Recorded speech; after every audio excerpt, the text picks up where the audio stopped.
O reitor da USP, um cidadão de nome absolutamente impronunciável, me parece ser de origem armênia, não sei, afirmou ontem que ele se recusa a criar um sistema de controle hegemônico, controle ideológico na USP.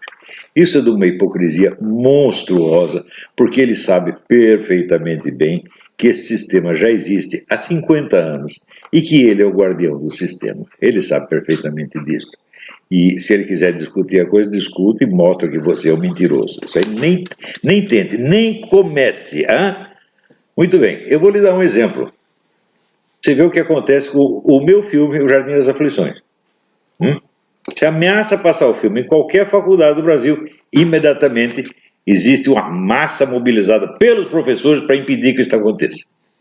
Existe ou não existe o sistema de censura montado dentro das universidades?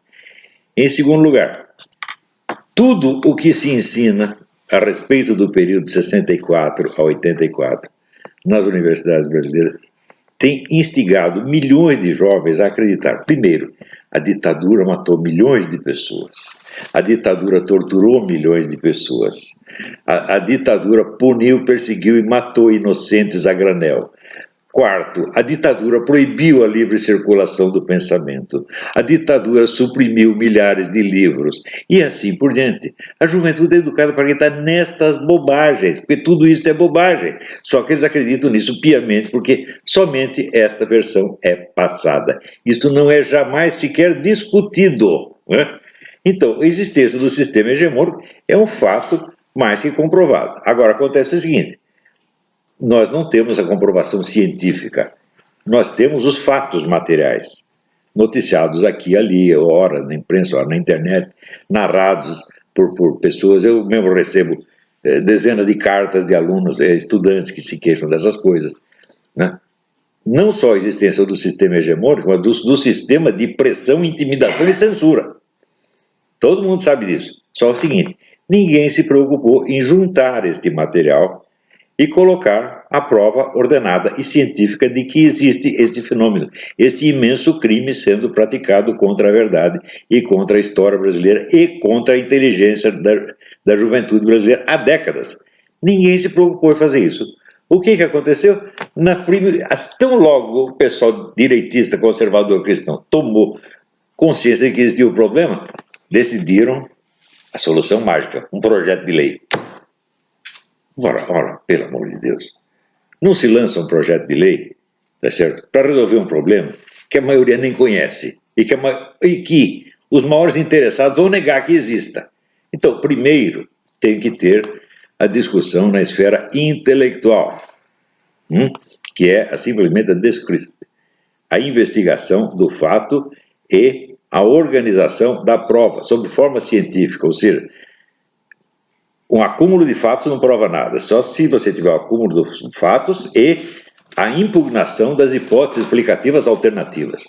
Por exemplo, você mostrar que isso não aconteceu por coincidência, que isso não aconteceu inocentemente, mas que houve, vamos dizer, a premeditação. Ora, a premeditação está toda nos livros do Antônio Gramsci. O que está sendo aplicado é exatamente o que o Antônio Gramsci disse para fazer. Então você tem aqui a teoria, né, a estratégia montada pelo Antônio Gramsci, e aqui você tem a série de fatos que demonstram a sua aplicação sistemática, onipresente e avassaladora. Então você tem a prova, e isso é um crime premeditado. Né? Mas primeiro precisa ter a prova. Ora, se não tem sequer a prova, o que adianta você dizer, vou fazer um projeto que vai grudar aqui um cartaz? Isso não vai dar absolutamente nada. Porque você está expondo esse cartaz a pessoas que já estão predispostas contra ele. Por quê?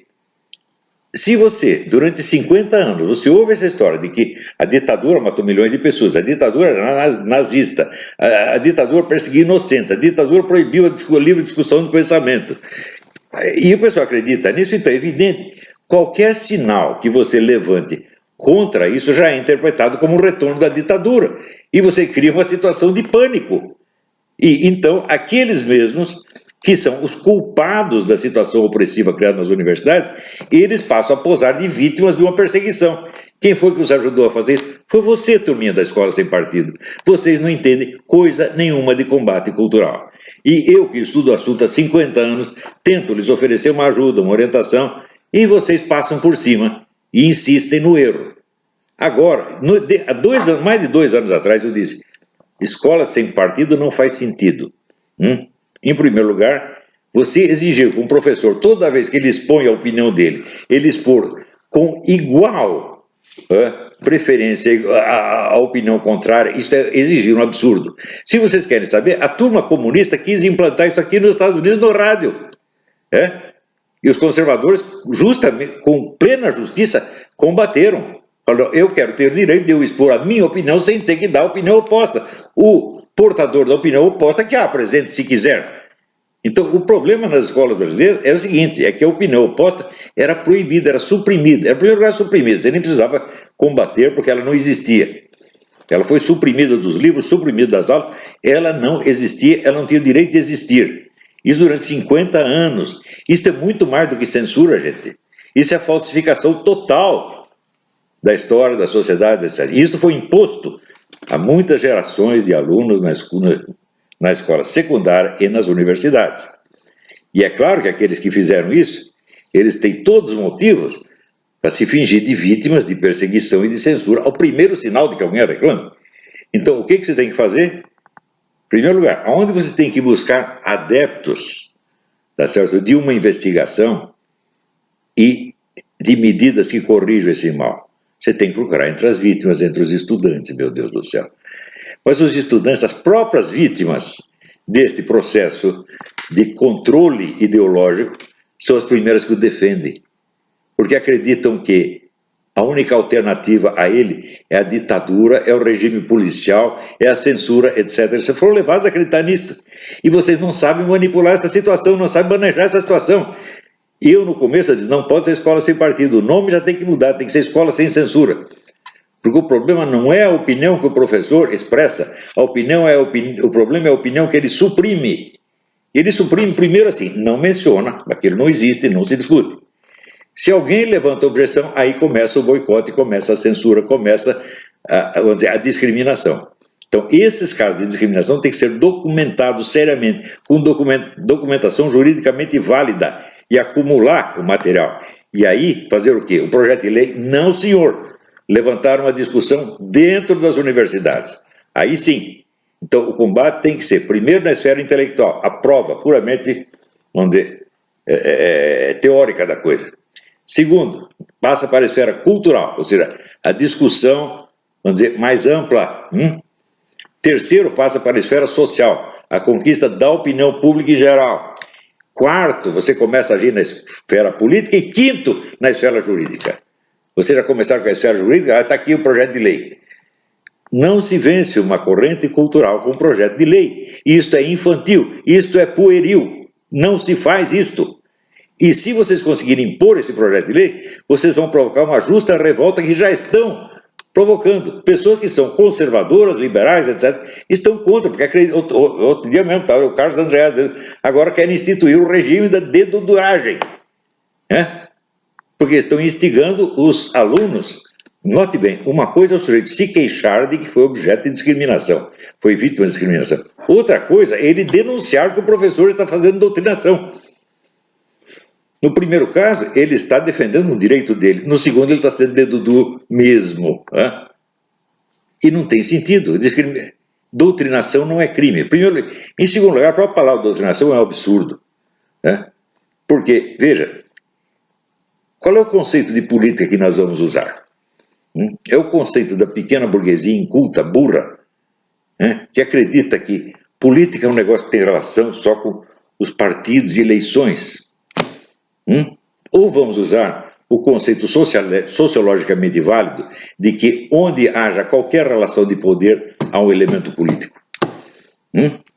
Isso é verdade sociologicamente. E isso é universalmente reconhecido. Eu sugiro que as pessoas leiam o livro do sociólogo Wright Mills, dos anos 60, chamado A Elite do Poder. Onde ele, nos anos 60, ele pergunta quem manda nisto aqui, Estados Unidos.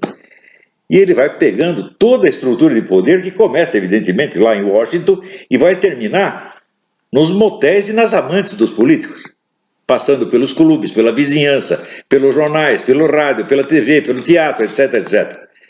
Então, ele entende o que é o fenômeno do poder e entende que é um fenômeno bem mais complexo do que o formalismo do Tribunal Superior Eleitoral. Agora, a nossa classe média não entende. E o pessoal que está fazendo a escola sem partido é exatamente a mentalidade formalística, juridicista de uma classe média inculta. Classe média que não entende, por exemplo, que o fenômeno da moda tem uma dimensão política, que a alimentação tem uma dimensão política, que as drogas têm uma dimensão política, e assim por diante. Então, querem com o formalismo da lei vencer uma corrente cultural que já existe há mais de 50 anos. E quando, veja, esse assunto do comunismo cessou de ser estudado até nas academias militares. O governo Sarney suprimiu a disciplina de guerra revolucionária, de maneira que 2 gerações de militares foram educados sem a cultura específica para lidar com este problema.